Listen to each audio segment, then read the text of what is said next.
পুরনো সেই মেস বাড়ি। ঘটনাটি ঘটেছিল কলকাতার ভবানীপুর এলাকার একটি পুরনো মেসে। সুমিত তখন সবে চাকরিতে ঢুকেছে।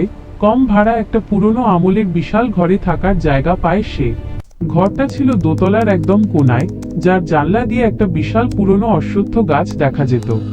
মেসে ওঠার প্রথম কয়েকদিন সব ঠিকঠাকই ছিল, কিন্তু 7 দিন পর থেকেই শুরু হলো অদ্ভুত সব কাণ্ড। অস্বাভাবিক কিছু শুরু।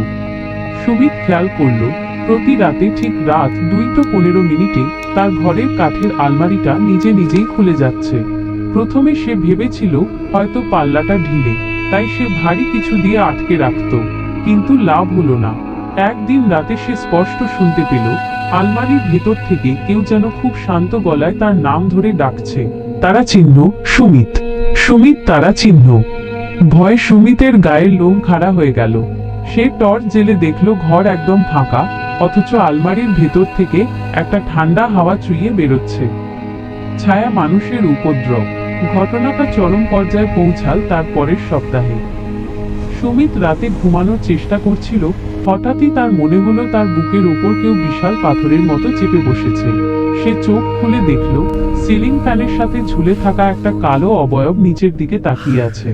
তার কোনো মুখ নেই, শুধু দুটো জলজলে লাল চোখের মতো গর্ত।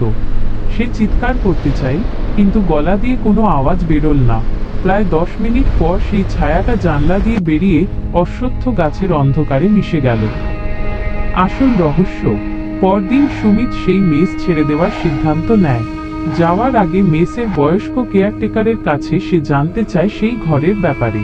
কেয়ারটেকার ইতস্তত করে জানাল, প্রায় 20 বছর আগে ওই ঘরেই একজন যুবক গলায় ফাঁস দিয়ে আত্মহত্যা করেছিলেন। মজার বিষয় হলো, সেই যুবকটিও পেশায় সুমিতের মতোই ইঞ্জিনিয়ার ছিলেন। তার আত্মহত্যার সময় ছিল রাত 2:15। সুমিত আর এক মুহূর্ত সেখানে থাকেনি। আজও সে একা ঘরে ঘুমানোর সময় আলমারির শব্দ শুনলে আঁতকে ওঠে।